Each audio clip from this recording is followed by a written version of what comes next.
pengharapan atas janji Tuhan, karena pada waktunya pasti akan digenapi. Saya Agustinus. Selamat datang pada channel Touching Heavens, tempat kita mengenal dan belajar kebenaran firman Tuhan dalam Alkitab. Pada Alkitab, membimbing hidup kepada Kristus. Like dan subscribe untuk membantu channel ini bertumbuh dan firman Tuhan semakin diwartakan. Masih dalam nuansa Natal, pada hari ini kita membahas tokoh Simeon dari masa kanak-kanak Yesus. Sejarah ini dapat kita baca dari Injil Lukas 2 ayat 25 sampai 35 berikut ini. Adalah di Yerusalem seorang bernama Simeon. Ia seorang yang benar dan saleh, yang menantikan penghiburan bagi Israel. Roh Kudus ada di atasnya, dan kepadanya telah dinyatakan oleh Roh Kudus bahwa ia tidak akan mati sebelum ia melihat Mesias, yaitu Dia yang diurapi Tuhan. Ia datang ke bait Allah oleh Roh Kudus.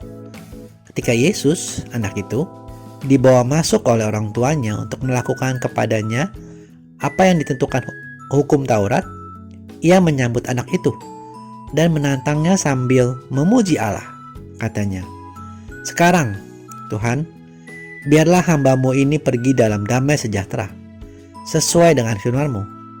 Sebab mataku telah melihat keselamatan yang daripadamu, yang telah Engkau sediakan di hadapan segala bangsa, yaitu terang yang menjadi penyataan bagi bangsa-bangsa lain dan menjadi kemuliaan bagi umat-Mu, Israel."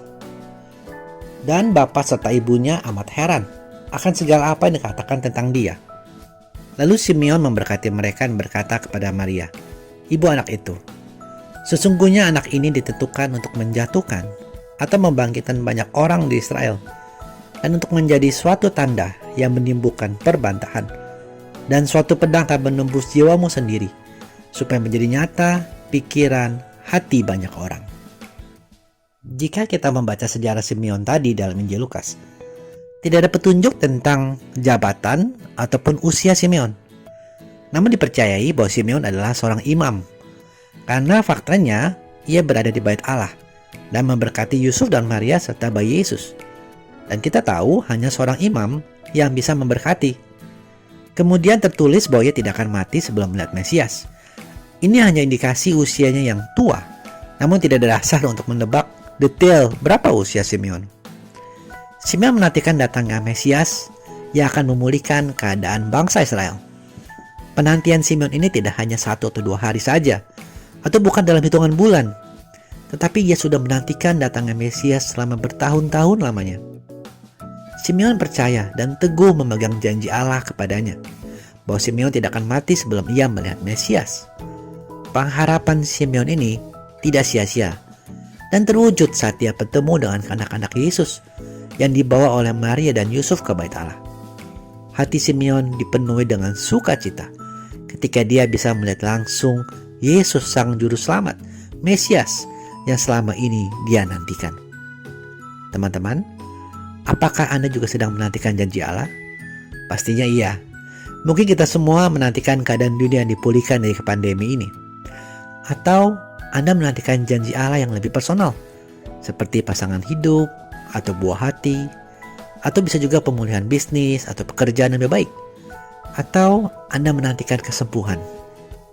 Nah, seperti Simeon, teman-teman, kita harus tetap sabar, percaya dengan teguh kepada Tuhan. Tetaplah setia dalam doa dan firman, dengan tekun membaca Alkitab dan melakukan perintah Allah. Mungkin saja Anda sudah cukup lama menantikan pemenuhan janji Allah ini. Namun, saat kita hidup dalam kebenarannya dan hidup benar dalam pimpinan Roh Kudus, maka pengharapan kita dalam Tuhan tidak akan pernah sia-sia. Tuhan pasti menjawab dan memberikan pertolongannya tepat pada waktunya. Inilah janji Tuhan untuk kita. Dalam Pengkhotbah 3 ayat 11, Ia membuat segala sesuatu indah pada waktunya. Dan juga di ayat Yesaya 40 ayat 31. Tapi orang-orang yang menantikan Tuhan mendapatkan kekuatan baru. Mereka seumpama raja walian naik terbang dengan kekuatan sayapnya. Mereka berlari dan tidak menjadi lesu. Mereka berjalan dan tidak menjadi lelah. Seperti Natal yang baru saja kita rayakan, ini adalah suatu penggenapan janji Allah sejak kejatuhan Adam dan Hawa dalam dosa. yang dulu adalah harapan, sekarang kita bisa merasakannya sebagai pengalaman. Iman Kristiani mengajarkan pentingnya untuk berpegang pada pengharapan dengan sikap yang tidak mudah terpengaruh oleh situasi apapun. Sebagai orang percaya kepada Tuhan, mari berpegang pada pengharapan dalam Kristus yang adalah Tuhan dan Juru Selamat kita. Terima kasih sudah menyaksikan. Sampai bertemu pada video Kenal Alkitab Rabu depan.